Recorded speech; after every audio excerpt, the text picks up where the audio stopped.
Welcome to my YouTube channel, Lambs Vlogs OFW. Hello, pupunta ako sa kaibigan ko na si John Mix. Nagala kami. 2 years din kami hindi nagkita eh. Kaya ngayon, pupuntahan ko siya sa Siranggun daw siya. Ayan.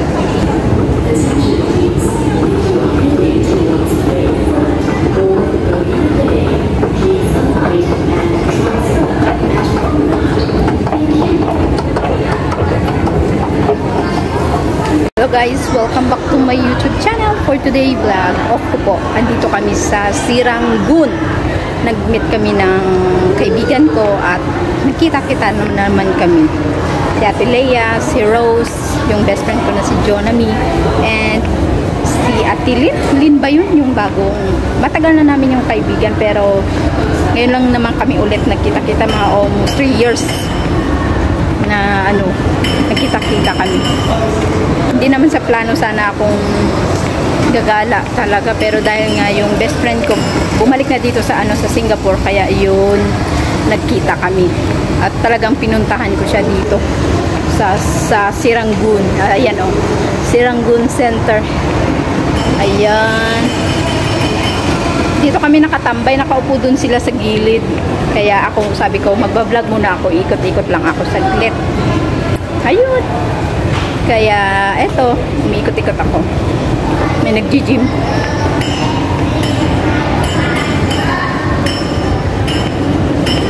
First time ko ditong pumunta sa sa Siranggun, gumala. Ang ganda din dito. Ayan. Ayan. Parang pinilaruan ito ng skateboard ata. Maganda Oo, kasi nga yan yung parang dinadaanan ng skateboard. Ayan. Ayan, Team Sophia, shout out po sa inyong lahat. And thank you po Ate Sophia na lagi kang nakasuporta sa YouTube channel ko.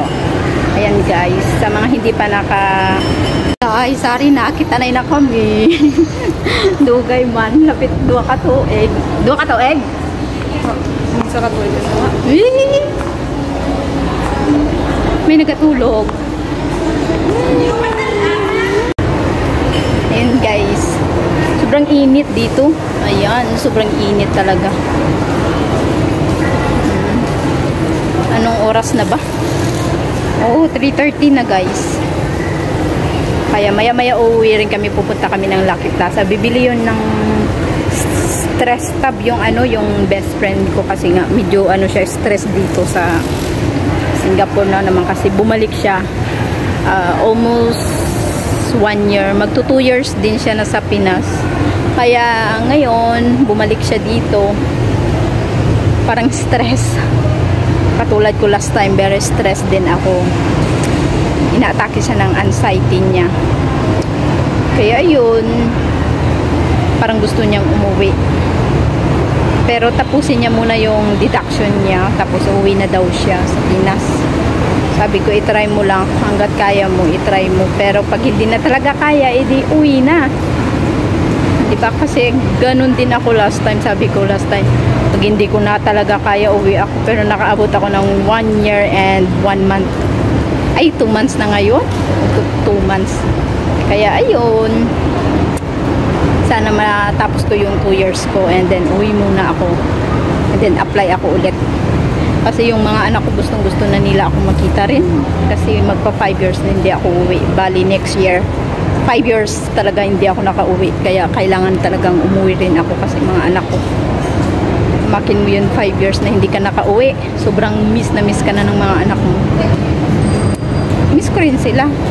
Sobrang iniiyak ko na lang pag naalala ko sila, ganun.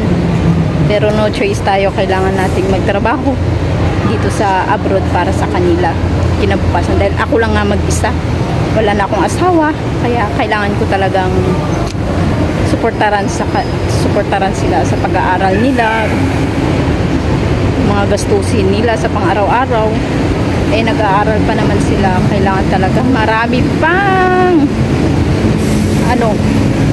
taon ang titiisin ko dito sa Singapore.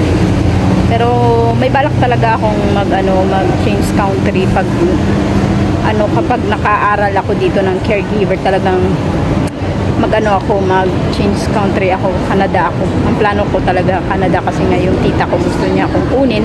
Pero nga ang problema, nursing aid yung natapos ko, kulang sa unit, kailangan 75 unit yung kailangan. Kaya kailangan ko mag-aral ng caregiver dito or sa Pinas. Pero pag sa Pinas, depende naman kasi pag sa Pinas ka, kailangan mo talaga yung pera, di ba? Wala ka doon trabaho, dito pwede ka trabaho mo, tapos every Sunday yung off mo, di pwede ka makapag-aral. Sa 2 years na yan, pwede mo na siyang matapos, and then bawi ka na naman pag naka-apply ka na ng Canada. Kaya ayun guys, don't forget to like and share guys sa mga hindi pa naka-subscribe dyan, baka naman pa-subscribe na lang po guys, and click the button para updated kayo sa lahat ng video ko guys, ha? Kaya ayun, babalik ako sa kanila. Sobrang init dito, pinapawisan ako. nagkwento lang ako guys. Ganito yung buhay ng OFW. Pag off, nakatambay, no need na mag-shopping kasi nga nagtitipid tayo. Pwede naman mag-shopping pero ayoko rin magasto kasi nag-iipon din ako. Kailangan natin mag-ipon. Na-realize ko last time hindi sa isip ko yun na mag-save, padala ng padala. Pero ngayon more save money para sa future. Diba? Ayan guys, ayan po sila guys. Dito. Ayan sila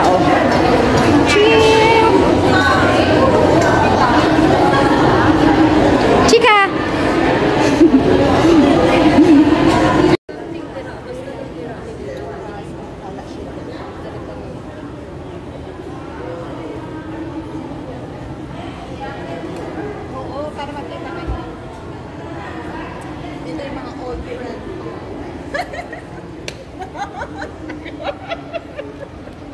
Ilan din ang tawa,